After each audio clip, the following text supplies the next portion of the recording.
Selamat pagi Bapak Ibu dan Saudara.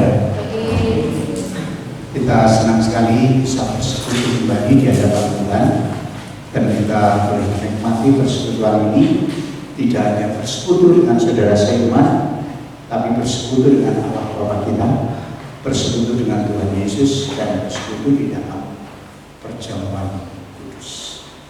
Mari kita lanjutkan untuk merenungkan firman Tuhan. Hari ini saya mengajak Bapak untuk merenungkan sebuah firman dengan judul bertahan dalam pencobaan. Mungkin di sini ditulis penderitaan ya. Jadi ada sedikit salah ketik ya. Penderitaan dan pencobaan memang mirip ya. Pencobaan ini sebenarnya berkaitan dengan penderitaan juga. Tetapi yang ingin kita bicarakan pagi ini adalah bertahan dalam pencobaan. Dari sebuah pokok yang kita lakukan adalah kata bertahan. Kita sering mengenal kata bertahan, dan yang kita sering dengar kata bertahan itu berkaitan dengan kita mengadu kekuatan. Sepak bola bertahan, mempertahankan, perang bertahan, kemudian kita menghadapi segala hal yang sulit kita katakan bertahan. Kalau kita nggak sanggup bertahan, maka biasanya kita lari, kita menghindar, atau mungkin kita kalah. Tapi hari ini saya mengajak Bapak Ibu bertahan dalam pencobaan. Karena pencobaan juga banyak. Zaman sekarang makin maju, zaman sekarang makin modern, semakin banyak hal yang mencobai hidup kita. Nah, mengapa kita harus bertahan dalam pencobaan? Ini yang perlu kita pikirkan dalam beberapa waktu sebentar ini. Apa? Mengapa kita harus bertahan dalam pencobaan? Kok nggak lari saja? Kok nggak kita melakukan sesuatu yang lain, menghindari atau apa? Nah, mari kita baca bersama-sama dalam kitab Yakobus pasal 1 ayat 12. Ya, 12. Yakobus pasal 1 ayat 12. Mari kita membaca bersama-sama Yakobus pasal 1 ayat yang ke-12. Oke, kita baca bersama-sama. 1, 2, 3. Berbahagialah orang yang bertahan dalam pencobaan, sebab apabila ia sudah tahan uji, ia akan menerima mahkota kehidupan yang dijanjikan Allah kepada siapa yang mengasihi dia. Sekali lagi, 1, 2, 3. Berbahagialah orang yang bertahan dalam pencobaan, sebab apabila ia sedang uji, ia akan menerima mahkota kehidupan yang dijanjikan Allah kepada siapa yang mengasihi dia. Amin. Jadi dikatakan dengan jelas di dalam surat Yakobus, berbahagialah orang yang bertahan dalam pencobaan. Sebab apabila dia sudah tahan uji, dia akan menerima mahkota kehidupan. Janji Tuhan sangat indah. Orang yang bertahan dalam pencobaan, apabila sudah tahan uji, maka ia akan menerima mahkota kehidupan. Mahkota kehidupan. Bapak Ibu dan saudara sekalian, surat ini ditulis oleh Yakobus. Dia tidak bergelar rasul karena dia memang bukan rasul. Dia adalah adik dari Tuhan Yesus sendiri, dan dia adalah seorang penatua di kota Yerusalem. Dan sebenarnya dia ini adalah gembala sidang di kota Yerusalem. Nah, apa istimewanya jemaat Yerusalem? Jemaat Yerusalem itu mengalami perubahan yang drastis. Pada awalnya jemaat itu adalah jemaat yang berkembang dengan pesat. Dari 11 orang, 120 orang, 3.000 orang, 5.000 orang, setiap hari bertambah sampai jumlahnya besar. Gedung dan persiapan, tempat tidak dipersiapkan seperti yang disinggung oleh para kita. Lalu kemudian mereka jemaat yang setia, karena apa yang dimiliki itu menjadi milik bersama. Orang jual rumah dipersembahkan di kaki Rasul, orang jual tanah dipersembahkan di kaki Rasul. Jadi mereka adalah jemaat yang serba berkecukupan, yang mewah pada saat awalnya. Tetapi ketika kita belajar sampai pada Kisah Rasul pasal 7, kita dapati ada penganiayaan. Rupanya Romawi Herodes menjajah sedemikian ketat dan menekan orang-orang Kristen, sehingga terjadilah penganiayaan sampai pembunuhan kepada Stefanus. Nah, setelah Stefanus itu dibunuh, maka terjadilah sebuah perubahan yang sangat luar biasa. Apa perubahannya? Perubahannya adalah orang-orang yang dikejar-kejar itu oleh para imam dan orang-orang yang berkaitan dengan Farisi untuk menghindari atau mungkin untuk menyangkal imannya. Mereka yang cukup kaya, yang punya modal, yang punya uang, mereka diaspora atau pergi ke berbagai tempat untuk mempertahankan hidupnya. Lalu kemudian orang-orang yang miskin, yang sudah tidak punya apa-apa, terpaksa tinggal di Yerusalem. Nah, mereka yang tinggal di Yerusalem itu berada dalam keadaan kemiskinan, ditekan oleh tentara Romawi, sehingga perbedaan antara miskin dan kaya itu begitu luar biasa. Akhirnya mereka jatuh dalam pencobaan. Pencobaannya apa? Tetap mengiring Yesus atau mengundurkan diri. Bebannya begitu berat, banyak yang menggoda dalam hidupnya. Bisa dia meninggalkan Tuhan dan mungkin hidupnya lebih nyaman. Tapi bisa juga dia tetap berada dalam Tuhan, tapi harus memikul penderitaan yang ada. Sehingga mereka berada dalam posisi pencobaan. Pencobaan itu belum jatuh dalam dosa. Orang mengalami pencobaan itu belum berdosa. Tetapi begitu potensial. Sehingga jemaat itu berada seperti di dalam pilihan, memilih kanan atau memilih kiri, pilih setia atau pilih meninggalkan Tuhan. Seperti itu namanya pencobaan. Lalu firman Tuhan yang diceritakan oleh Yakobus adalah bertahanlah dalam pencobaan. Sebab tidak seseorang bertahan sampai akhir, sampai dikatakan tahan uji setia kepada Tuhan, dia mendapatkan mahkota kehidupan. Mahkota itu kehormatan dari kepala, kehidupan adalah hidup. Kita mengira kalau kita mendapat mahkotanya hidup, itu sukacitanya hidup adalah sesuatu yang menyenangkan, serba berkecukupan, tidak kurang apapun. Tapi sebenarnya di dalam Tuhan yang namanya kebanggaan hidup, puncaknya hidup adalah orang yang setia kepada Tuhan, bertahan dalam pencobaan. Itulah sebabnya kita belajar hari ini mengapa harus bertahan dalam pencobaan sesuai dengan surat Yakobus ini. Mari kita pelajari bersama-sama. Sebenarnya kita membahas dari ayat 2 sampai 15, tetapi saya hanya mengangkat ayat 12 sebagai intinya saja, sehingga kita bertolak dari sana. Nah, sekali lagi, mengapa kita orang-orang Kristen harus bertahan dalam pencobaan? Yang pertama, karena pencobaan itu berpotensi kebahagiaan hidup. Pencobaan itu berpotensi, bukan merupakan kebahagiaan, tapi berpotensi kebahagiaan dan punya peluang, punya kemungkinan. Jadi di dalam pencobaan orang memiliki peluang untuk bahagia dalam hidupnya. Ayat yang kedua dikatakan, saudara-saudaraku, anggaplah sebagai suatu kebahagiaan apabila kamu jatuh ke dalam berbagai pencobaan. Firman Tuhan mengatakan, anggaplah. Jadi menganggap itu menghitung. Menghitung itu memberikan kepada kita keberanian supaya kita tidak takut, supaya kita tidak minder, supaya kita tidak lari, dan kita berani menghadapinya.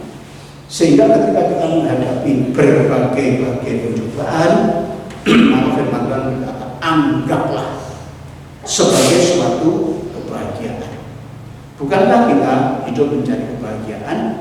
Bagaimana kita bisa mendapatkan kebahagiaan adalah kalau kita bertahan dalam penderitaan. Begitu ada pencobaan, maka kita harus menganggap itu sebagai suatu kebahagiaan. Apa sih sumber pencobaan yang biasanya datang kepada kita? Kalau kita pelajari yang 9, itu adalah kedudukan rendah dan kedudukan tinggi, yang mana orang-orang itu di dalam Yudaisme ada yang berkedudukan tinggi seperti imam, tapi ada juga karena kemiskinan mereka menjadi rendah, orang biasa. Jadi kedudukan tinggi dan rendah itu, yang namanya jabatan itu menggoda, membuat pencobaan dalam hidup seseorang karena berambisi. Terus kemudian ayat 10 berbicara mengenai kaya dan miskin. Kita sudah tahu tidak hanya zaman dulu saja yang namanya kekayaan itu mencobai kita. Yaitu kita begitu ingin kaya. Bahkan orang yang malas, orang yang tidak mau bekerja, tangannya diikat di belakang pun dipanggul terus, itu ingin kaya. Melamun-lamun sehingga memakai berbagai macam cara. Ada yang menipu, ya, ada telepon, kemudian ada SMS. Ya, saudara mendapat 175 juta dari Telkomsel. Katanya XL. Ini tiba-tiba dikatakan begitu. Bumi kembali nomor ini. Kemudian kita kembali, kita jelas-jelas mendapat sebuah penipu. Ingin kaya. Jadi di dalam keinginan kaya itu masuk pencobaan dan juga penderitaan. Mereka ditekan. Kemudian juga selain penderitaan, mungkin nafsu yang ingin dikuasai, sesuatu yang diinginkan, atau mungkin di dalam pikiran kita. Berbagai macam pencobaan datang kepada kita dari dulu sampai sekarang, semuanya mencobai kita. Tetapi yang pertama, firman Tuhan berkata, anggaplah, hitunglah, ya, direken, dijumlah kalau kita menghadapi pencobaan sebagai suatu kebahagiaan dengan mengatakan, haleluya, saya berpotensi mendapat kebahagiaan karena apa? Masuk dalam pencobaan. Lalu kemudian tidak hanya kita harus berbahagia. Ayat yang ke-12 yang baru kita baca tadi ialah berbahagialah orang yang bertahan dalam pencobaan. Ketika kita tidak takut lagi, ketika kita berani menghadapi pencobaan, maka sebenarnya kalau kita bisa bertahan, maka kita akan berbahagia. Jadi kebahagiaan itu akan muncul apabila kita bertahan, apabila kita menghadapinya wajah demi wajah atau muka demi muka. Apabila kita menghadapinya dan tidak lari, maka menjadi kebahagiaan karena kita tahan uji. Nah, Bapak Ibu saudara sekalian, itulah yang diinginkan firman Tuhan, supaya kita hidup berbahagia di dalam dunia ini dengan cara bertahan di dalam pencobaan. Lalu kalau kita lihat dalam ayat 3, sebab kamu tahu bahwa ujian terhadap iman itu menghasilkan ketekunan.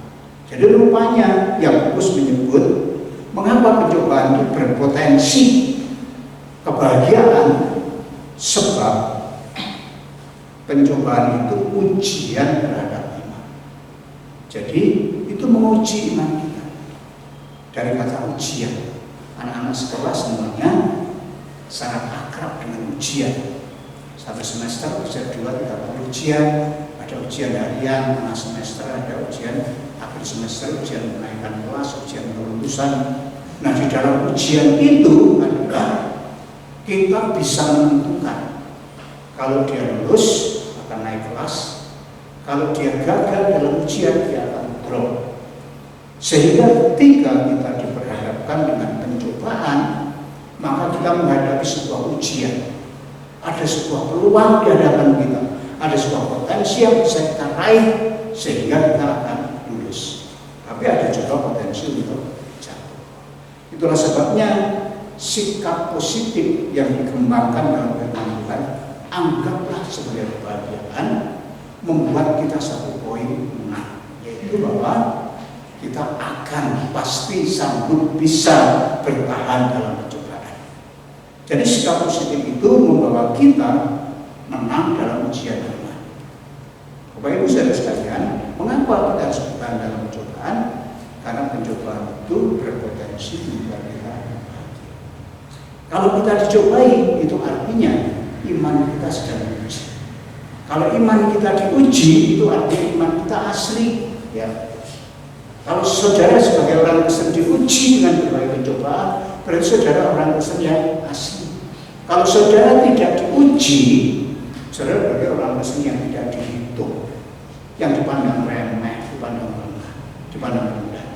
Jadi ketika ujian tiba, maka sebenarnya ujian iman itu dipakai oleh Tuhan untuk menaikkan kita sampai meraih sebuah mahkota kehidupan.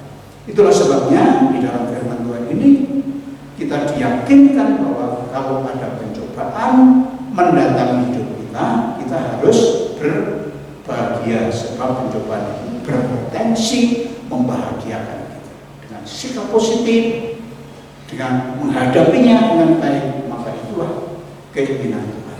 Jangan lari, jangan putus asa, jangan mundur, jangan menghindar, tapi hadapi muka dengan muka. Kalau dalam bahasa Inggris itu hadapi face to face, muka dengan muka. Terjemahannya kayaknya nggak enak. Hadapi langsung, ya. Baru saudara keluar jadi juara. Lalu yang kedua, firman Tuhan membawa kepada kita mengenai pencobaan. Mengapa kita harus bertahan dalam pencobaan? Sebab pencobaan itu bersumber pada keinginan, bukan bersumber pada Tuhan. Sebab pencobaan itu bersumber, berasal, muncul dari keinginan sendiri. Coba perhatikan 14.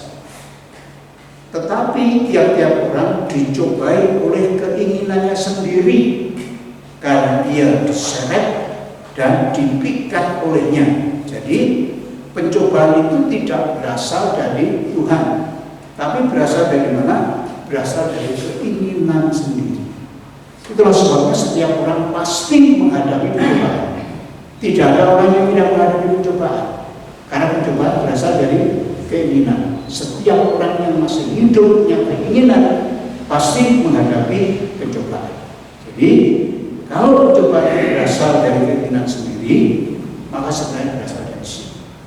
Dan orang lain yang mencoba bukan Tuhan, tetapi kita sendiri. Di sini, di dalam sini. Kalau saudara ingin kaya, dari mana keinginan itu muncul? Dari sini. Kalau saudara ingin mengalahkan orang lain karena membenci orang lain, dari mana? Dari sini. Jadi di dalam keinginan sendiri, itulah sebabnya kita tahu alamat usulnya di mana. Di dalam diri sendiri. Kita tahu bagaimana cara mengalahkannya. Kita haruslah menghadapi keinginan yang ada dalam diri sendiri. Jangan pernah menyalahkan orang lain. Sesuatu yang sering terjadi adalah kita mencari kambing hitam, padahal banyak kambing putih. Kita menyalahkan sesuatu yang tak beralasan. Jadi biasanya kita menyalahkan setan, menyalahkan iblis, padahal dia tidak lakukan apa-apa. Oh, dasar setan semacam itu. Nah, kita menyalahkan dan menyalahkan orang lain, punya alasan, dengan mudah kita menghakimi orang lain. Padahal yang namanya pencobaan itu alamatnya di sini, di dalam keinginan di sini. Ingat, keinginan bukan kebutuhan. Mengapa Tuhan tidak menjawab doa kita? Karena apa yang kita doakan untuk memenuhi keinginan, Tuhan tidak akan pernah menjawab. Tapi kalau kebutuhan yang kita doakan, Tuhan akan memberkati. Mintalah kepadaku apa saja yang berkaitan dengan kebutuhan. Kalau itu keinginan, Tuhan tidak akan melakukannya. Karena keinginan itu adalah sumber pencobaan. Jadi dalam bagian ayat ini kita tahu bahwa sebenarnya keinginan inilah yang menjadi sumbernya. Dan keinginan itu ternyata menyeret. menarik dengan paksa. Tidak perlu pemberitahuan, tahu keinginan itu menyeret kita. Jadi seperti kita nggak sadar keinginan itu menyeret kita. Kemudian memikat. Memikat itu artinya menjebak. Memikat itu artinya membuat sesuatu untuk kita nggak sadar tiba-tiba dilakukan sesuatu. Nah, kalau ketika kita bicara keinginan itu menyeret dan memikat, itu sebenarnya kita ingat akan memancing. Mungkin ada di antara kita yang suka memancing. Apa yang dilakukan orang memancing? Apakah membawa umpan satu ember lalu dikeluarkan di sana? Itu memberi makan. Memancing adalah ada kain kecil lalu dikasih umpan, lemparkan ke air. Lalu di sana kalau ada ikan, kemudian melihat kok ada makanan layang-layang, itu begitu memikat. Lalu kemudian ketika ikan itu memakan umpan itu, kita sudah tahu kalau dia memakan, pancingnya akan nyantol di mulutnya. Kalau ikan sudah makan umpan di kail, nasibnya sudah jelas. Apa itu? Digoreng. Karena meskipun masih berenang di air, tangkap, ditarik pancingnya, kemudian langsung dibawa digoreng. Tidak ada atau jarang orang yang mancing kalau dilepaskan lagi itu. Rata-rata orang memancing adalah untuk dikonsumsi. Jadi namanya keinginan itu seperti itu. Bayangkanlah sebuah pancing. Keinginan di hati kita itu begitu menyeret, begitu memikat seperti umpan di dalam pancing itu. Jadi mengapa pencobaan itu bersumber pada keinginan? Karena keinginan kita itu betul-betul menyeret, betul-betul membuat kita dipikat olehnya. Itulah banyak orang berkata kilaf. Karena apa? Karena keinginan. Orang yang korupsi bermiliar-miliar itu berkata dia kilaf. Kenapa kilaf? Karena keinginan itu menyeret, keinginan itu menjebak, keinginan itu memikat dia. Sehingga kalau seseorang tidak waspada, meskipun alamatnya tahu dalam keinginan, maka dia akan diseret tanpa ampun. Dia akan dipikat dan dia akan terbuai oleh umpan itu dan jatuh dalam pencobaan. Pencobaan bersumber pada keinginan. Lalu yang kedua dengan tegas. Ini yang sering menjadi salah paham, ayat 13. Apabila seorang dicobai, janganlah ia berkata pencobaan ini datang dari Allah. Sebab Allah tidak dapat dicobai oleh yang jahat, dan dia sendiri tidak mencobai siapa. Pencobaan tidak berasal dari Allah. Pencobaan tidak bisa mencobai Tuhan, dan Tuhan juga tidak mencobai orang. Mengapa Tuhan tidak bisa dicobai? Karena Tuhan Maha tahu. Tuhan nggak bisa dijebak, Tuhan nggak bisa dipikat, Tuhan nggak bisa diseret. Sepinter-pinternya kita nggak akan bisa menipu Tuhan. Itulah sebabnya karena Tuhan Maha tahu, dikatakan dengan jelas, pencobaan itu tidak berasal dari Tuhan, pencobaan itu tidak dilakukan oleh Tuhan. Nah, siapa yang melakukan pencobaan itu? Adalah keinginan. Keinginan yang ada di dalam hati itu yang perlu kita waspadai.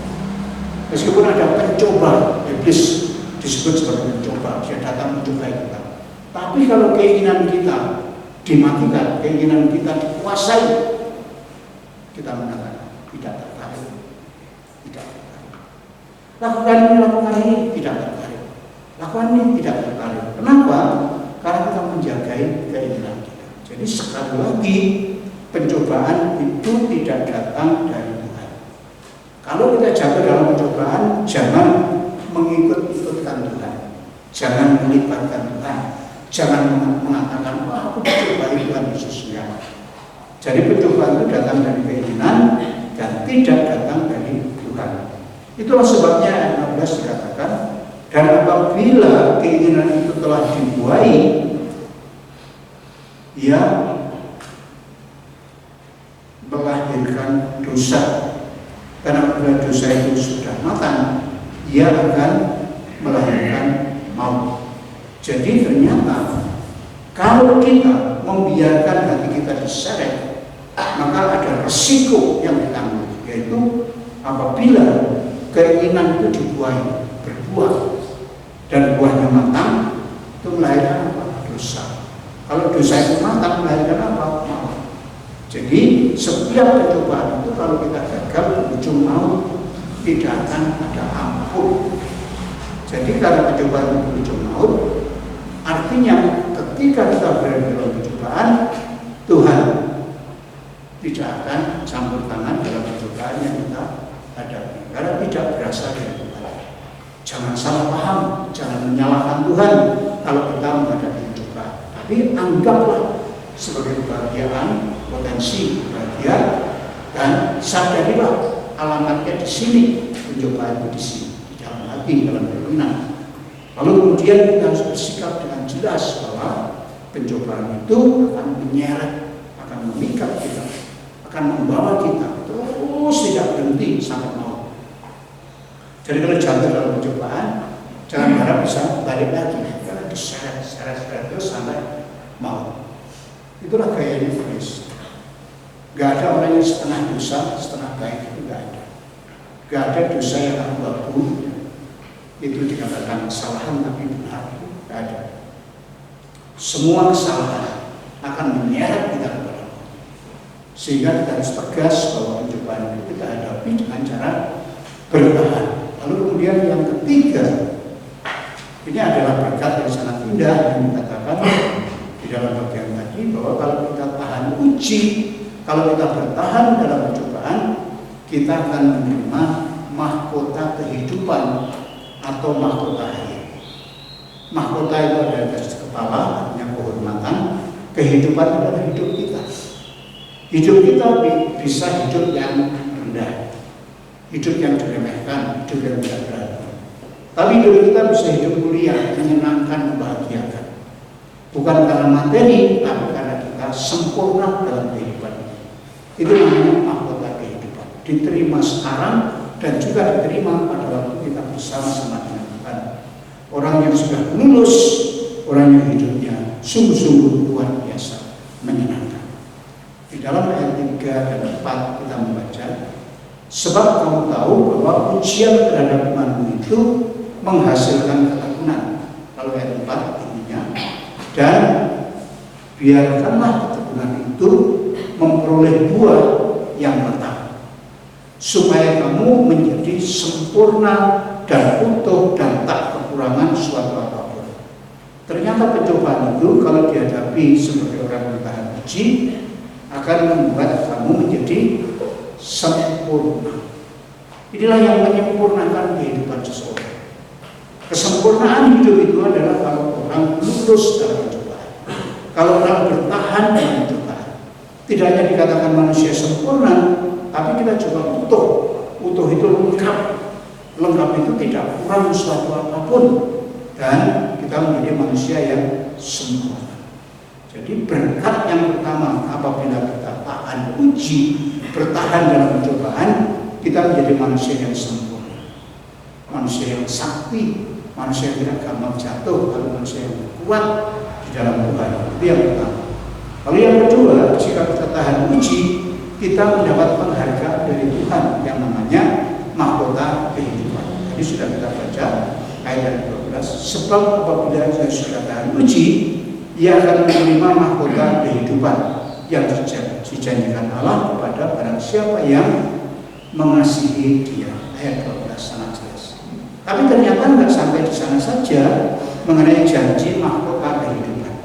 Di dalam Wahyu pasal 2 ayat 10, janji kepada jemaat di Smyrna, jemaat yang lulus menghadapi segenap penderitaannya, dia menderita sebagai orang Kristen, dikatakan dalam Wahyu pasal 2 ayat yang 10, hendaklah engkau setia sampai mati, dan aku akan mengaruniakan kepadamu mahkota kehidupan.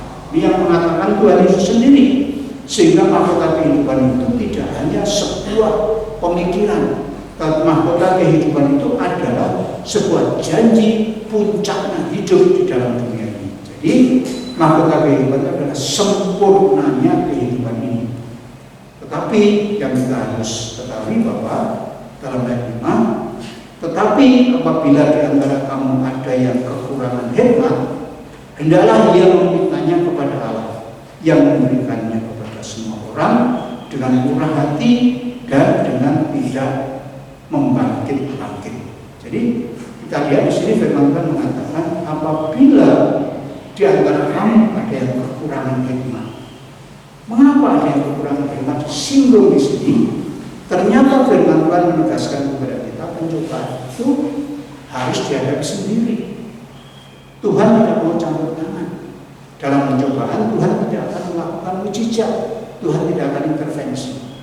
Nah, peranan Tuhan satu-satunya adalah kalau orang itu datang meminta hikmat kepada Tuhan. Tuhan berilah hikmat dan akal budi supaya saya bisa menghadapi pencobaan. Nah, waktu itulah Tuhan akan memberikan hikmat yang dikatakan dalam firman Tuhan. Jadi, kalau kita menghadapi pencobaan, janganlah kita berteriak-teriak berdoa di hadapan Tuhan. Tuhan, angkatlah pencobaan ini, tolonglah singkirkan pencobaan ini dari hadapanku, biar aku kuat dalam Tuhan. Enggak, jadi Tuhan tidak akan mendengarkan doa itu. Itulah sebabnya kita harus menghadapinya sendiri. Pencobaan itu harus dihadapi sendiri, nggak bisa minta tolong kepada siapapun. Itu menunjukkan sebuah kedewasaan iman Kristen. Kalau saudara tidak mampu menghadapi pencobaan sendiri, maka saudara dibiarkan oleh Tuhan jatuh dimakan maut. Itulah sebabnya ada sesuatu yang akan diberikan Tuhan gratis. Keselamatan itu bekal diberikan. Tapi untuk kesetiaan bertahan dalam pencobaan, Tuhan membiarkan kita diuji kekuatan kita. Jadi Tuhan tidak akan membela kita di dalam pencobaan.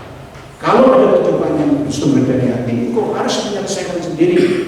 Ambil sebuah keputusan dan katakan tidak kepada pencobaan dan lakukan yang benar kepada Tuhan, sehingga Tuhan akan memberikan hikmat apabila kita memintanya. Kalau kita nggak minta hikmat, Tuhan tidak akan campur tangan sama sekali.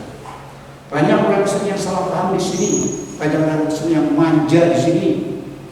Ada masalah sedikit, minta tolong kepada Tuhan, masalah sedikit, minta tolong kepada Tuhan. Padahal masalahnya muncul dari keinginan yang tidak ditahan, keinginan dalam hati yang muncul dibiarkan saja, nggak bisa diselesaikan.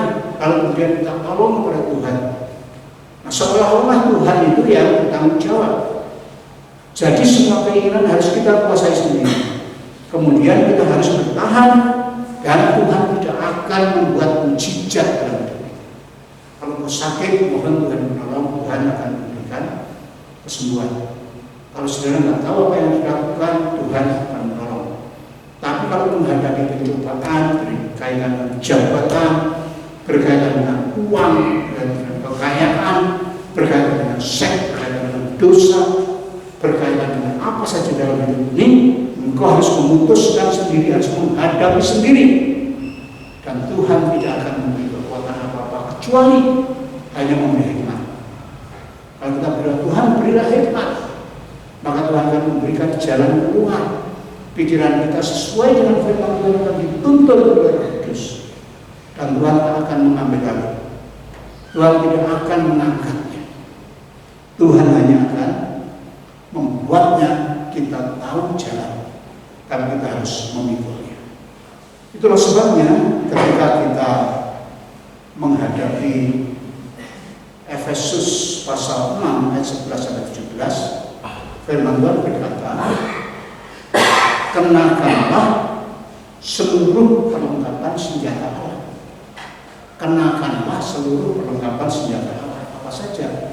Ikat-ikat kebenaran, baju sirah, keselamatan, kaki yang dikasutkan rela mengabar Injil, ketopong keselamatan, dan roh. Dan jangan lupa doa. Doa dan firman Tuhan itu adalah sesuatu alat yang bertahan.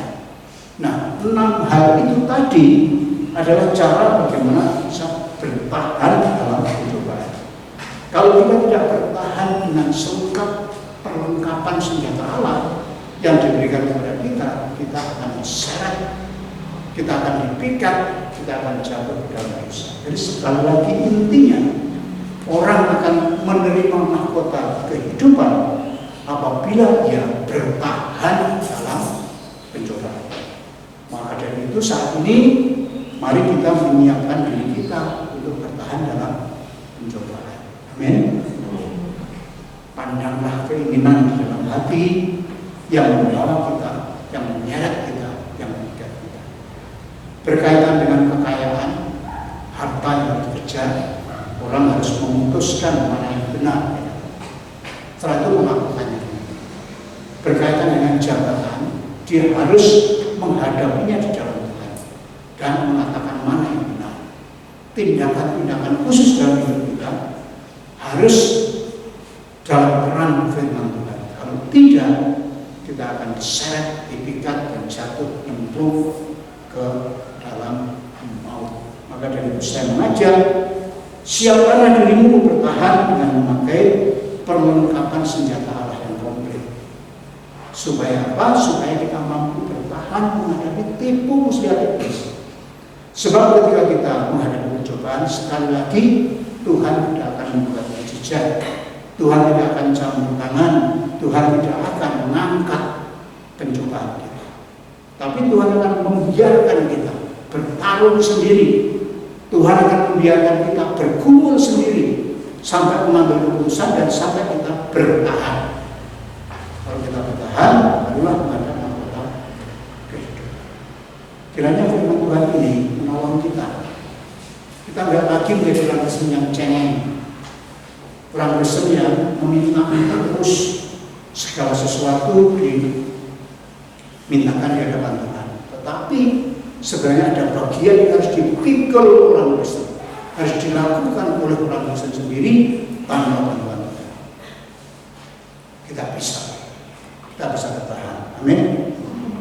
Terpujilah nama Tuhan. Mari saya undang singkat dan musik. Mari kita responi firman Tuhan dengan